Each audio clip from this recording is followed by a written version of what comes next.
7 months after Mara Ellison paid $40 for an orchard everyone said was dead, a county truck stopped at her gate before sunrise. Nathan Cole stepped out with a clipboard under his arm and stood there without closing the door. He had been the man who signed the removal order. He had counted the diseased trunks himself. He had watched county workers spray red X's across row after row of 80-year-old apple trees, 286 marks in all. Dead, dangerous, removed before spring. Around the valley, growers had started calling what happened there the ridge blight. The county file used more careful language. Severe orchard decline. Multiple suspected causes. Source unresolved. But nobody at the feed store used those words. They just said the blight had taken the old orchard. Now Nathan said nothing. The hillside below him was white. Not snow. Blossoms. They covered the old branches so heavily that from the road, the orchard looked dusted with flower. And beneath those flowers, still visible on the trunks, were the red X's.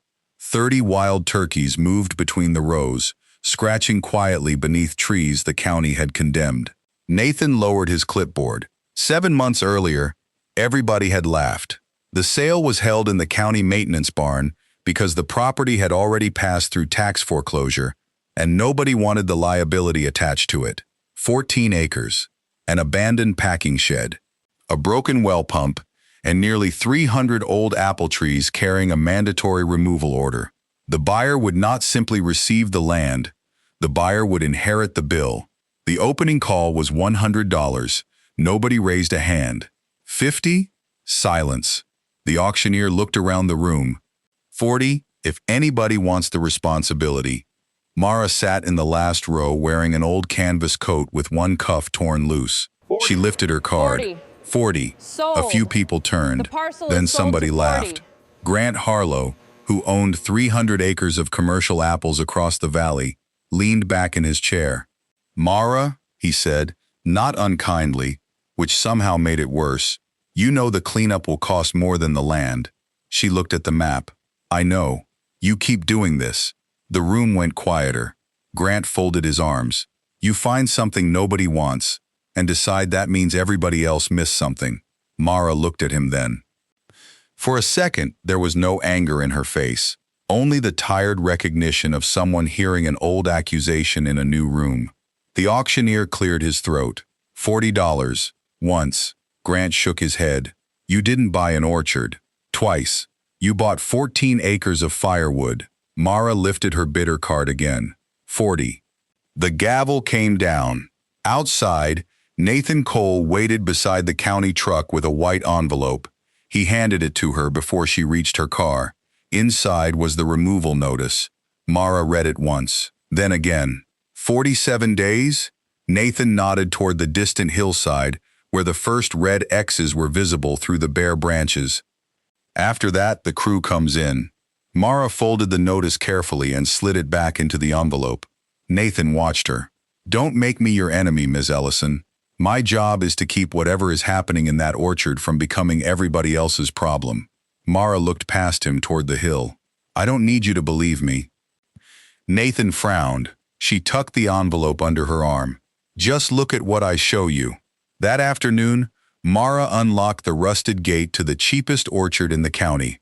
47 days remained, and on nearly every tree waiting beyond it, someone had already painted the same verdict, a red X. By noon, Mara had walked past 117 red X's. By 3 o'clock, she had stopped counting. The orchard ran down the slope behind the abandoned packing shed in 12 crooked rows. The trees planted long before tractors had gotten wide enough to demand straight lines. Some trunks were hollow. Others had split where old storms had twisted them. Blackened apples from the previous season still lay beneath the branches, collapsed into the grass. Every few minutes, a truck slowed on the county road. Nobody stopped. They only looked. Mara knew what they saw. The woman who had paid $40 for something everybody else had already agreed was finished. Near row 4, she found an old fertilizer crate half buried beside a tree. She turned it over and sat. Inside her truck, under the removal notice, was another envelope she had not opened in months. Final account, Ridge County Wildlife Response. The little nonprofit had lasted 3 years. 3 years of moving raccoons out of barns, keeping foxes away from chicken houses, and persuading farmers that not every unwanted animal needed a bullet. Then the grants disappeared. The debts did not. Grant Harlow had been there for that ending too. Last time it was animals nobody wanted. Now it was trees. Mara stood and kept walking.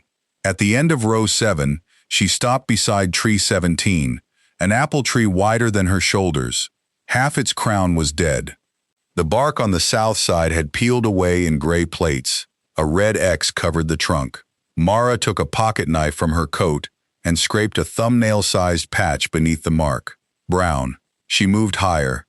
Brown again. Then, just below a low scaffold branch, the blade uncovered a thin line of green. Mara stared at it. She did not smile. 20 minutes later, Nathan Cole's county truck rolled through the gate. He climbed out, already looking irritated. "You called about a tree?" Mara pointed. Nathan scraped the bark himself. Green. He tested another place, then another. Finally, he stepped back. "That means living cambium. I know. It doesn't mean the tree can recover. I know that too." Nathan looked at her differently for half a second, not convinced, just listening.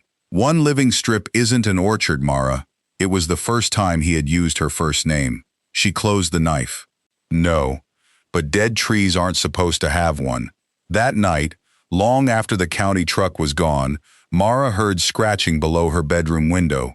She stepped onto the porch with a flashlight. 30 dark shapes moved between the red X's. One bird kicked backward through the leaves with both feet. Then another. They raked aside litter, lowered their heads and pecked at whatever the scratching exposed. Mara held the flashlight steady. The birds were not simply passing through. They were looking for something. And every few seconds, another patch of orchard floor opened beneath their feet. By sunrise, the 30 turkeys were gone. Mara found their tracks everywhere. 3-toed prints crossed the wet grass behind the packing shed, disappeared beneath the fence, then reappeared farther down the orchard where the ground was soft enough to hold them. She followed them to row 7. The birds had scratched through leaves, rotten apples, and the thin crust of soil around 6 trees. Not every tree. 6. Mara stood there with her hands in her coat pockets and looked from one disturbed circle to the next. Then she heard a truck on the road. Grant Harlow pulled up beside the fence with 2 empty produce bins strapped to his flatbed. He did not get out. "So now you've got turkeys." Mara kept looking at the ground. "They're wild, Grant. Nobody's got them." Grant glanced toward the orchard. "Those birds cleaned out half an acre of Mercer's young corn last month.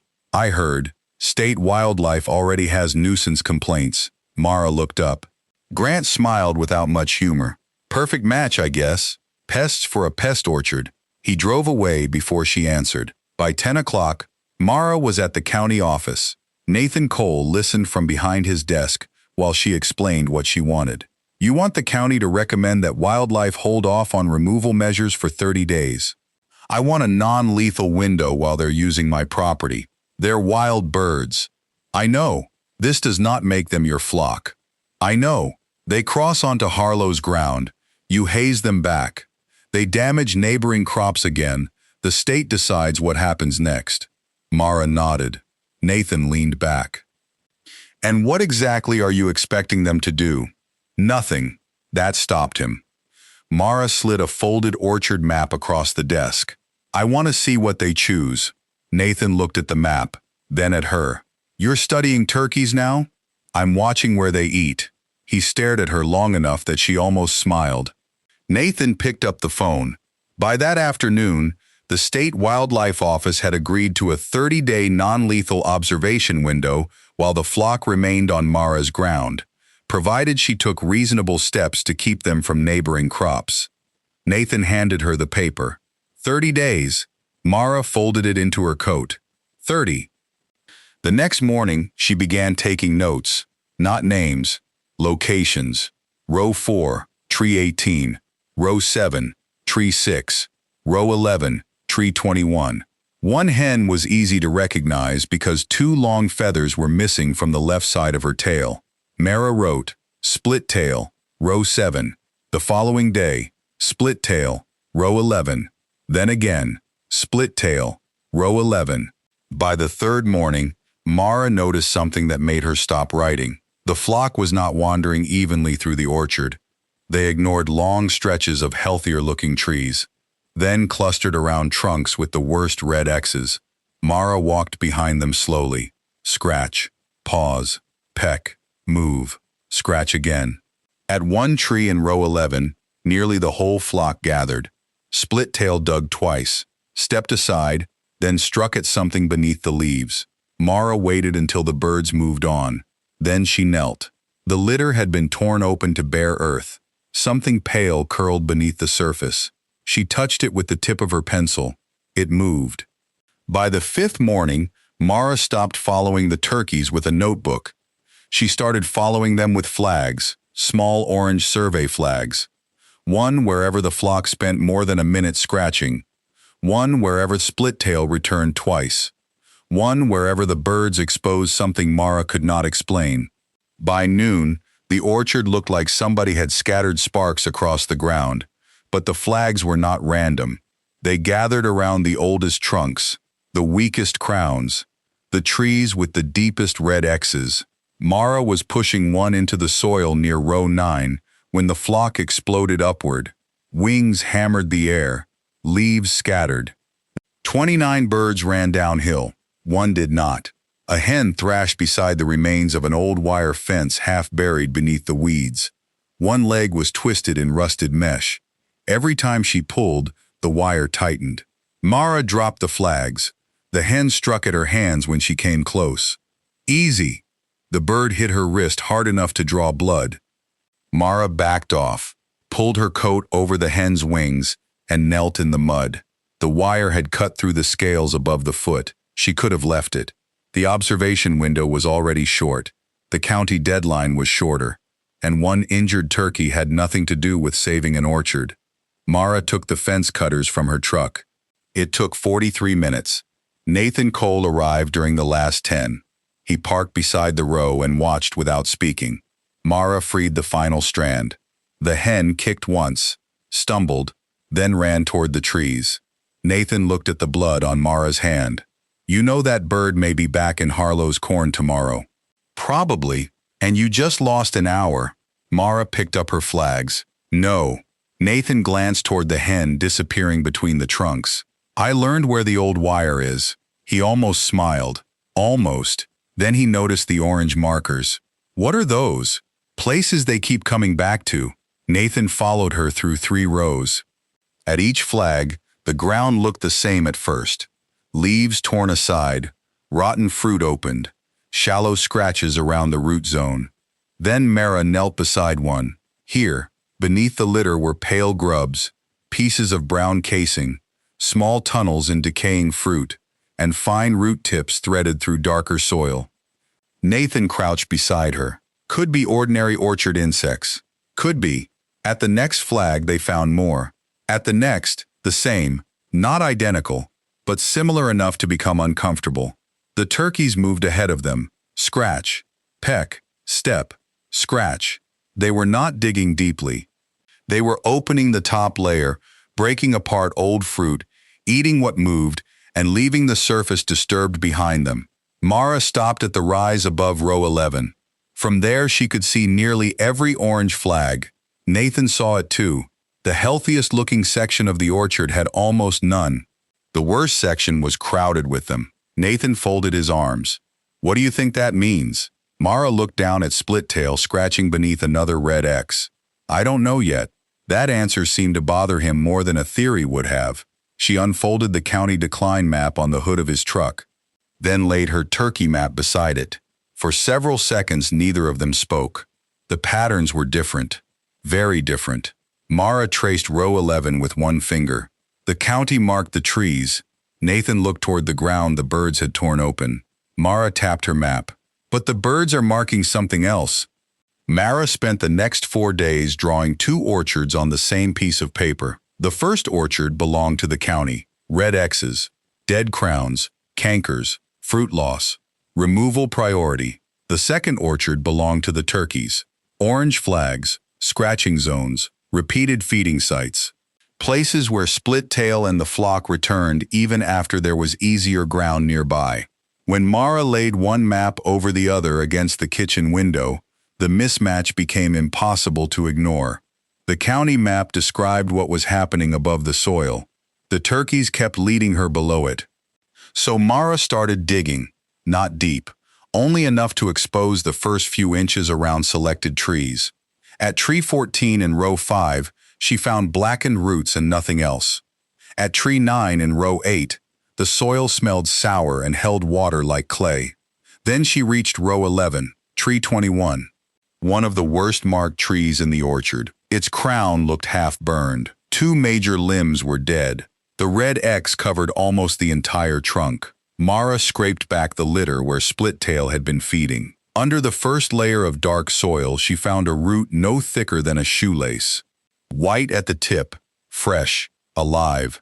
She sat back on her heels. For the first time, she let herself smile. Nathan arrived 20 minutes later. He did not smile. He knelt, touched the feeder root with one finger, and examined the surrounding soil. "Well," he said. Mara waited. Nathan stood. "One living root. That tree is marked complete loss. One root doesn't make an orchard." The smile disappeared from her face. Nathan dusted the soil from his hands. "And this is exactly where people get themselves in trouble." Mara looked up. They find one thing they want to be true, then build the rest around it. For a second, Grant Harlow's voice seemed to pass through Nathan's mouth. "You keep doing this." Mara looked back at the root, then at her notebook. She wrote, "Living feeder root, cause unknown, recovery unknown." Nathan noticed. He said nothing. By that afternoon, word had reached the co-op. Grant was leaning against the coffee counter when somebody asked if Mara had saved the Ridge Blight orchard yet. He laughed once. Apparently, she found one live root under a couple hundred dead trees. A few men chuckled. So now it's research. Mara heard about it before supper. She did not drive into town. She went back to row 11. The turkeys were already there. 27 birds spread between 3 trees. 2 wandered farther uphill. Split-tail stood alone beneath tree 21. Then she lifted her head, walked past the living root tree, and crossed directly to the far end of the row. One by one, the flock followed. Mara watched all 30 birds gather beneath a single trunk, a tree the county had ranked among the first to be cut. She checked her map. No orange flag there. Not yet. Mara pulled one from her coat, then stopped. Before she could place it, the entire flock began scratching at once. By the time the turkeys moved on, the ground beneath tree 28 looked as if someone had raked it with 30 small hands. Mara waited until the last bird crossed into row 10. Then she knelt. The litter was gone in a rough circle around the trunk. Rotten fruit had been opened. The top inch of soil was broken into loose crumbs. Pale larvae twisted in the exposed earth, and several small brown cases lay beneath last season's fruit. She collected everything into 3 glass jars. Nathan came back before dark. He found Mara on her knees with a flashlight between her teeth and a measuring tape stretched across the root zone. "You planning to sleep out here?" She removed the flashlight. "Maybe." Nathan looked at the jars. "More insects? More than the other rows. That doesn't tell you what they're doing to the trees." "I know." 2 days earlier, Mara had taken several samples to the extension counter in town. The note that came back did not give her a miracle. It gave her categories. Ground stage orchard pests.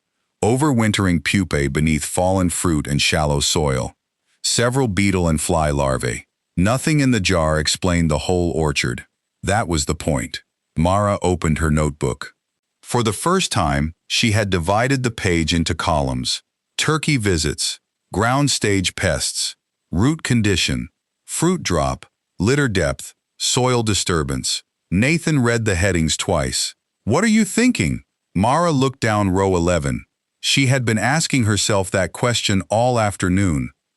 At first she had thought the birds were simply finding insects attracted to dying trees, but the pattern was too consistent. They scratched shallowly. They tore open old fruit. They exposed pupae and larvae near the surface. They ate what they uncovered, then moved. In the places they returned to most often, Mara was also finding buried root collars, heavy fruit drop, deeper litter, and pockets of living feeder roots beneath trees the county had treated as uniformly lost. Not healthy trees, not enough to call recovery, but enough to make the valley's favorite word, blight, feel too simple. I think everybody keeps asking whether the turkeys are helping the trees. Nathan waited. Mara screwed the lid onto one of the jars. I think that's the wrong question. What's the right one? She pointed toward the disturbed soil. What are they finding before we find it? Nathan looked at row 11 again. Mara continued. They're not medicine. She nodded toward the jars.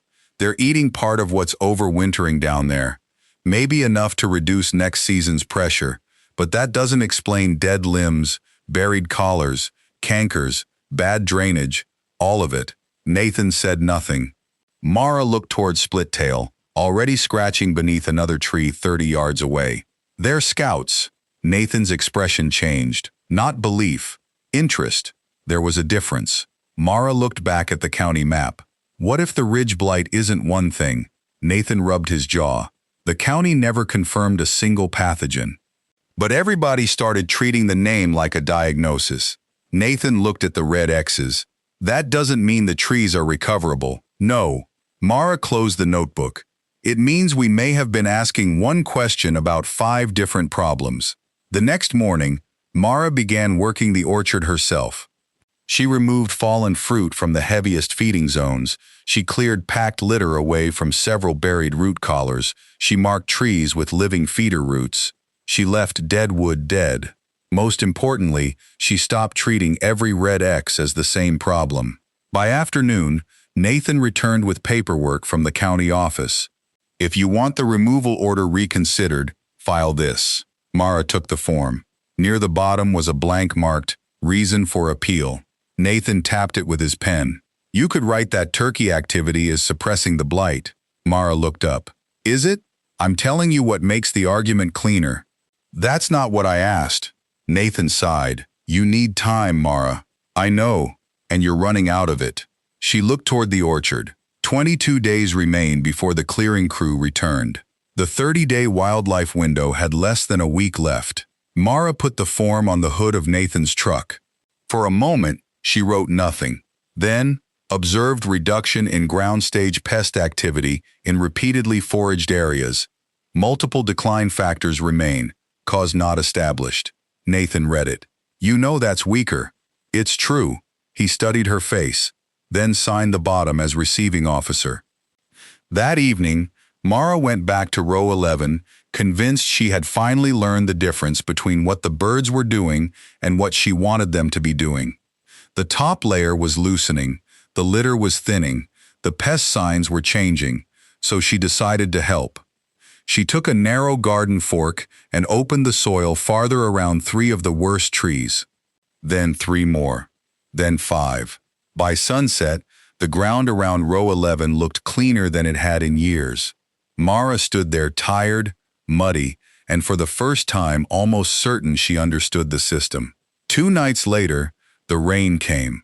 By dawn, one of those trees was leaning 6 inches farther toward the ground. The rain lasted 6 hours. Not a storm, that would have been easier to forgive. It was the kind of steady Appalachian rain that found every loose place in the ground and stayed there until gravity finished the work. By sunrise, Mara could see what she had done. Water had cut shallow channels through row 11. The soil she had opened with the garden fork was no longer lying where she had left it. Fine roots showed through the washed ground, like threads pulled from old cloth. Tree 24 leaned downhill. Tree 26 had lost nearly 4 inches of soil from one side of its root collar. Mara stood between them without moving.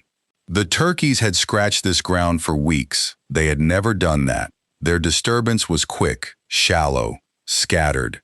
Mara had taken something she only partly understood and made it larger because she was running out of time. Nathan's truck came through the gate at 8:17.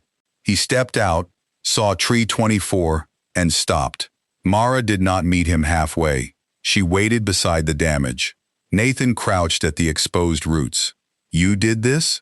Yes. With what? Garden fork. He looked up. Why? Mara swallowed. I thought loosening the surface was part of what was helping. Nathan looked toward the scrape marks the turkeys had left farther down the row. And now? Now I think I confused what they were showing me with what they were causing. That answer did not repair the roots. Nathan took photographs, one from uphill, one from the washed soil, one of the leaning trunk with the red X still visible across it. Mara watched every photograph become another page in the county file. By noon, Grant Harlow had heard. He came through the gate without asking and walked as far as row 11. He did not smile when he saw the tree. That would have been easier too. He stood with his hands in his jacket pockets and looked at the exposed roots. Then he looked at Mara. There it is. 2 words, nothing more. But Mara knew what he meant. There was the thing everybody had been waiting for. Proof that she did not know when observation became obsession. Proof that eventually, if she kept trying to save something long enough, she might become the thing that finished it. Grant walked back toward his truck. Mara called after him. You were right about this. He stopped. She pointed at the damaged trees. I pushed too far. Grant turned around slowly. For the first time since the auction, he had no answer ready. After he left, Mara took every tool out of row 11. No forks, no shovel, no rake. She went back to watching. The turkeys scratched only the top layer, then moved on. They opened fruit. They exposed insects. They disturbed patches instead of circles. They never stayed long enough to strip a root zone bare. Mara wrote one sentence across an entire notebook page. Disturbance is not the same as damage. Then beneath it, more is not better. The next 3 days she changed everything. She removed fallen fruit by hand. She cleared only what was already loose. She left intact soil intact. Where roots had been exposed, she stabilized the surface instead of opening more, and she stopped trying to make the orchard recover faster than it could. Nathan returned on the 4th afternoon. He handed her a revised county notice. Mara read the first line twice. The next field inspection had been moved forward. 12 days. Nathan looked toward the damaged trees. They're not giving you the full window anymore. Mara folded the notice. Behind them, Split-tail scratched once beneath a red X, found nothing, and walked away. Mara watched her go. For the first time, she understood that leaving something alone could be part of saving it. Grant Harlow came back 2 days before the inspection and review hearing. This time, he brought paperwork. Mara saw his truck from the kitchen window and expected another warning, maybe another look at the damaged trees. Instead, Grant stepped onto the porch carrying a manila folder. "No coffee," he said. "This won't take long." He opened the folder on the porch rail. Inside was an offer from a wood reclamation company in Knoxville. Old applewood, furniture stock, smoking wood, decorative slabs. They would take the entire orchard after county approval. The number at the bottom was more money than Mara had expected to see from that ground in years. Enough to cover what she had already spent. Enough to settle the remaining debts from Ridge County Wildlife Response. Enough to walk away without owing anybody an explanation. Grant tapped the page. "They'll handle removal." Mara said nothing. No chainsaw bill, no hauling, no county fight. He turned another page. "And you keep the shed and the back 2 acres. Mara looked past him toward row 11. Grant followed her eyes. "I'm not trying to beat you." That made her look back. His voice had none of the auction room amusement left in it. "I mean that." He closed the folder halfway. "You made your point. You found living roots. You found pests. You showed the county that calling all of it one blight may have been too simple. Then why cut it? Because trees don't live on points." Grant leaned against the porch rail. "They live or they don't." Mara looked at the contract again. Grant lowered his voice. "Last project nearly buried you." There it was. Not an insult. Worse, concern. "You don't have to keep doing this every time somebody throws something away." Mara stared at the signature line. A pen lay clipped inside the folder. For several seconds, she imagined signing. the county would stop calling. Grant would stop watching. Nobody at the co-op would have anything left to laugh about. She could say she had been practical. She could say she had known when to quit. Grant pushed the pen toward her. Sometimes cutting a loss is how you get to keep farming. Mara picked it up. Then something moved beyond his shoulder. A branch. Not from wind. A turkey had jumped onto a low limb in row 11 and dropped back to the ground. Mara walked off the porch. Grant called after her once. She kept going. At tree 21, beneath the red X, she stopped. For most of the week, the valley had been running too warm for the season. Warm enough to fool weeds into lifting again along the fence line. Warm enough, apparently, to fool one old apple tree too. 3 tender green tips had pushed from a spur Mara had marked weeks earlier. They were small, soft, wrong for that time of year, but alive. Grant came up behind her. He looked at the growth and frowned. You know, late growth like that may not mean much. I know. Could be nothing but the warm spell. I know. One hard freeze can burn every bit of it back. Mara nodded. Then she looked at him. I'm not saying the tree is recovering. Grant waited. The field inspection is in 2 days. She handed him the pen. Give me 2 days. Grant looked at the green tips, then at the contract. Finally, he put the pen back in the folder. As he walked toward his truck, the wind shifted across the orchard. The first cold edge of it moved through row 11 hard enough to shake the dry leaves. That evening, Mara checked the weather radio. A hard freeze warning had been issued for the valley. The temperature was expected to fall below 28 degrees before dawn. She stood at the kitchen window looking toward tree 21. 3 tender shoots, 2 days, and one night cold enough to erase the only new growth the orchard had given her. The freeze came harder than forecast. At 3 in the morning, the porch thermometer read 25 degrees. By sunrise, every low place in the orchard was silver. Mara walked to row 11 before she made coffee. She did not need to touch the new growth to know what had happened. The 3 tender tips she had shown Grant were dark at the edges. One had folded against the spur. Another broke cleanly when she touched it. She stood beneath tree 21 holding the damaged shoot in her palm. It had never been proof. Grant had told her that. Nathan would have told her the same. Late growth pushed by an unseasonable warm spell could mean almost anything. Still, for 2 days, those 3 green tips had been the newest living thing in the orchard. Now one cold night had erased them. Behind her, the orchard was quiet. Too quiet. The turkeys were gone. Not dead. Not trapped. Gone. They had moved off toward winter ground beyond the ridge, leaving only scratches in the soil and tracks fading into frost. Nathan arrived for the field inspection shortly after 7:30. He walked row 11 with Mara. He checked the damaged root zones, the frost-burned shoots, the living tissue records, the orange flags. He took notes. He did not tell her whether any of it was enough. At 9:15, he closed the clipboard.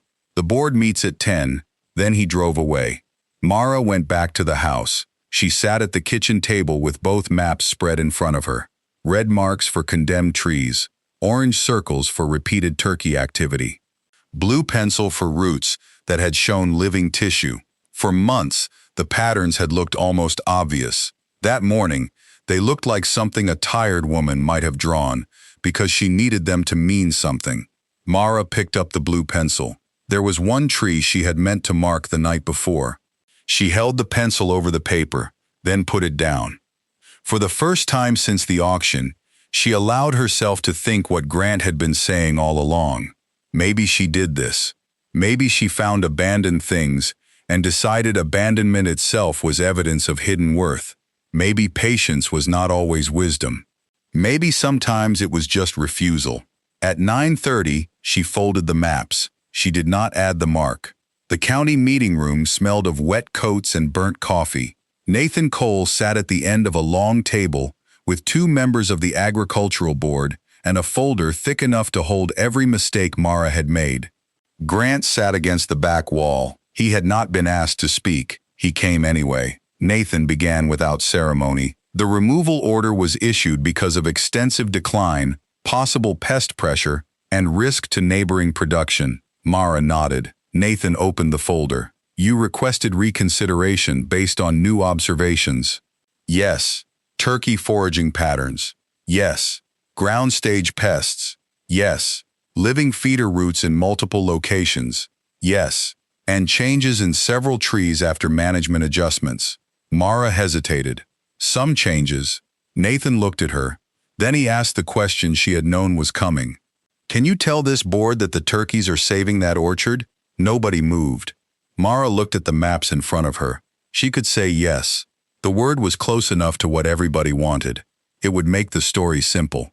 30 birds, 1 dying orchard, 1 biological answer nobody else had seen. Maybe it would buy her the winter. Maybe it would save the trees long enough for spring to decide. Grant watched from the back wall. Nathan waited. Mara said, no. One of the board members shifted in his chair. Nathan did not. Mara continued. I can tell you they're repeatedly foraging in places where we're finding overwintering pest activity. She placed the orange map on the table. I can tell you the original inspection recorded what the trees looked like above ground. Then the root notes. And I can show you living tissue below some of the trees marked as complete loss. Nathan glanced at the documents. Mara kept going. I can also show you where I interfered too much and damaged 2 root zones. Grant lowered his eyes. Mara felt her voice tighten, but she did not stop. I don't know if those birds are saving anything. Silence. And I don't think the thing everybody calls the ridge blight is one thing. She placed the pest notes beside the map.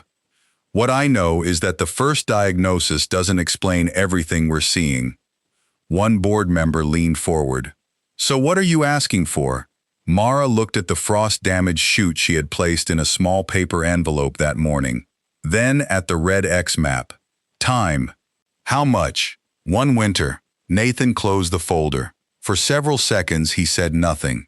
Then he looked at the other 2 board members. She documented her errors. No one answered. She corrected her management after the erosion event. Still nothing. And she has not represented correlation as proof. Nathan turned back to Mara. That matters. Grant looked up. The board stepped into the hallway. Mara waited alone at the table with her maps. When they returned, Nathan carried a new notice. He slid it across to her. The removal order was suspended until spring inspection. Not canceled. Suspended. Mara read the page twice. Nathan gathered his papers. You bought yourself a winter. Mara shook her head. No. Nathan looked at her. I told you what I could prove. Outside, Grant stood beside his truck. He glanced at the notice in her hand. You got the extension? Mara nodded. Grant looked toward the ridge. Birds are gone, I know. So now what? Mara looked back toward the orchard. For the first time since she bought it, there were no turkeys moving beneath the red X's. No new tracks. No new clues. Nothing left to follow. Now, she said, we find out whether anything I learned matters without them. Winter took the orchard down to its bones. By December, there were no leaves left to hide the damage. No turkeys moving between the rows. No insects turning beneath the litter. No green buds to argue over. Only trunks, branches, snow, and 286 red X's standing out against the gray bark. Mara kept working anyway, but differently now. She stopped trying to force the orchard toward spring.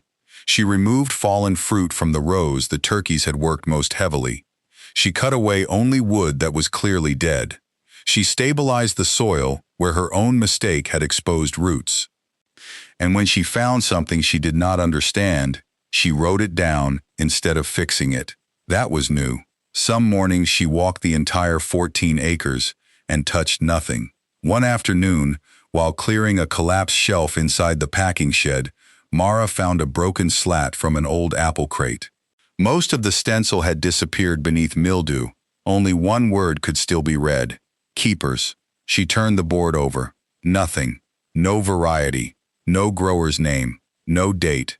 She set it against the wall and went back outside. Grant Harlow passed the property twice a week on his way to the highway. He never stopped. Nathan came once in January. He found Mara sitting on an overturned apple crate beneath tree 21 with a thermos beside her. What are you doing? Waiting. For what? She looked up into the bare crown.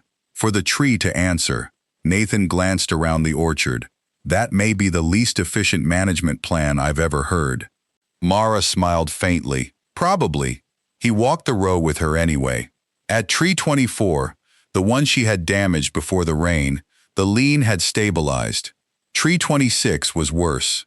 Mara marked it for removal. Nathan noticed. You giving up on that one? No. She tied a white ribbon around the trunk. I'm believing what it's showing me. Nathan looked at the ribbon, then at her. He did not say anything else. In February, a wet snow settled over the orchard.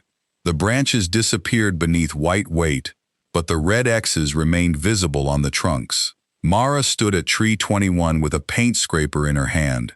For months, she had hated those marks. They were not just county paint anymore.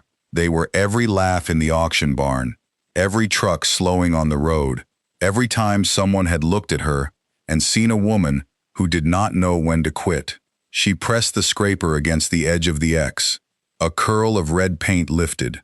Mara stopped. If the county had been wrong, spring would say so. If the county had been right, removing the paint would not change that either. She lowered the scraper. Not yet. The X stayed. 3 weeks later, the first warm afternoon came through the valley. Not spring, just a temporary break in winter. Mara walked row 11 with her pocket knife. At tree 21, she bent a twig between 2 fingers. It snapped. The center was green. She checked another. Green. Then tree 19. Green again. At tree 17, brown. Dead. Mara tied a white ribbon there and kept walking. By sunset, she had found living wood in 11 trees, dead wood in 7. And 3 she could not tell yet. No miracle, no white blossoms, no proof the orchard would fruit. But for the first time, Mara understood something Grant had been trying to tell her from the beginning. Saving an orchard did not mean saving every tree, and admitting one was lost did not mean the others were. At the bottom of row 11, she heard a sound from the ridge, a distant gobble. Mara looked up. Nothing moved between the trunks. Not yet. She folded the pocket knife and put it away. Then she looked back at the red X on tree 21. For the first time all winter, there was living green directly above it. The first blossom opened on a Tuesday. Mara almost missed it. She had gone down to row 11 before breakfast to check the white ribbons she had tied around the trees. She no longer trusted herself to judge too quickly. Tree 17 was still dead. Tree 19 had pushed 2 small leaves. Tree 21 looked exactly as it had the day before. Then Mara saw something white tucked against one of the lower branches. 1 flower. 5 petals. No bigger than a quarter. She stood beneath it for a long time. There was nobody to call. No board meeting. No county truck. No Grant Harlow leaning on a fence waiting to tell her what it meant.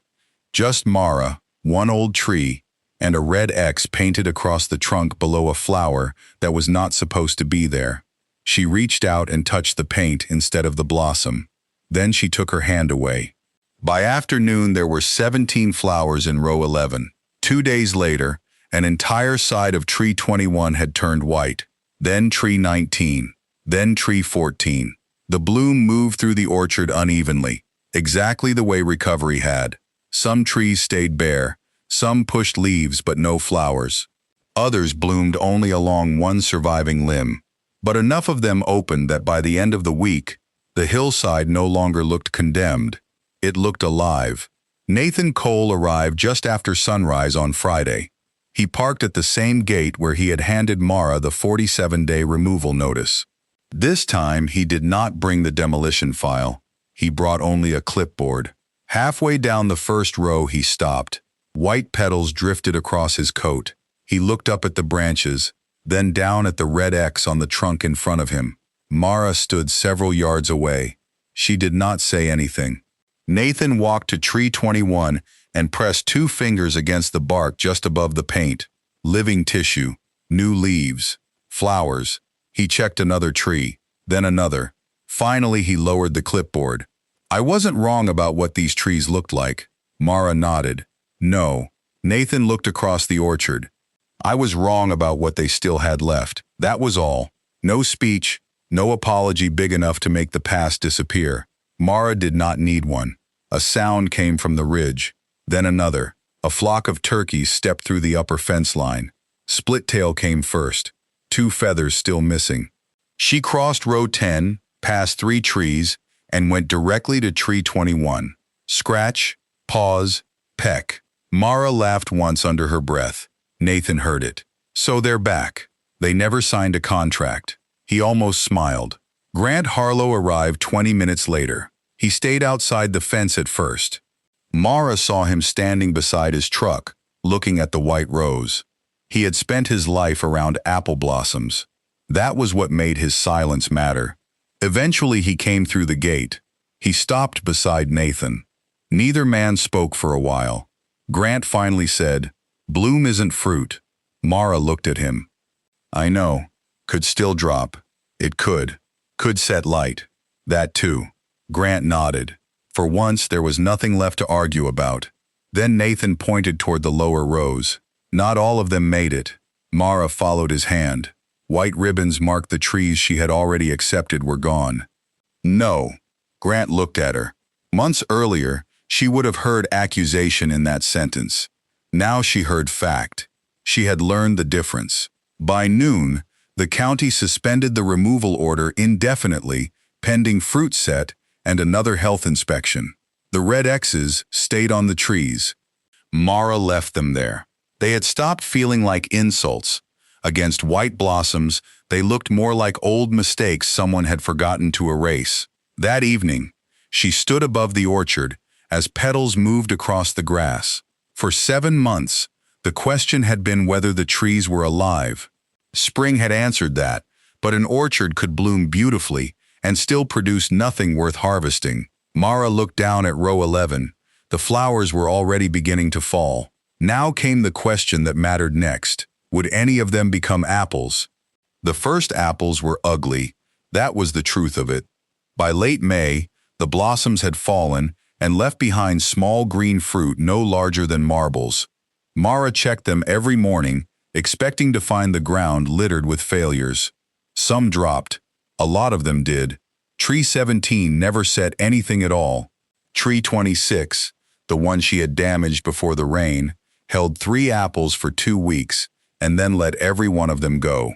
Mara tied another white ribbon around its trunk. She did not argue with it. That was different now. There had been a time when every dead branch felt like an accusation. Now she could stand beneath a tree, look at what it was telling her, and believe it.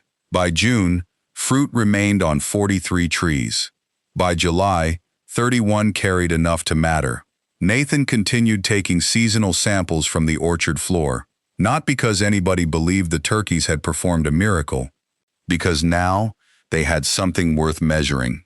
The rows Mara had mapped most heavily, the same places where turkey foraging, fruit removal, and careful sanitation had overlapped, showed sharply fewer intact ground stage pests than they had before winter. The rows were not sterile. They were not supposed to be. But they were no longer showing outbreak-level numbers. Nathan wrote one sentence in the county follow-up: ground stage pest pressure substantially reduced in monitored recovery zones.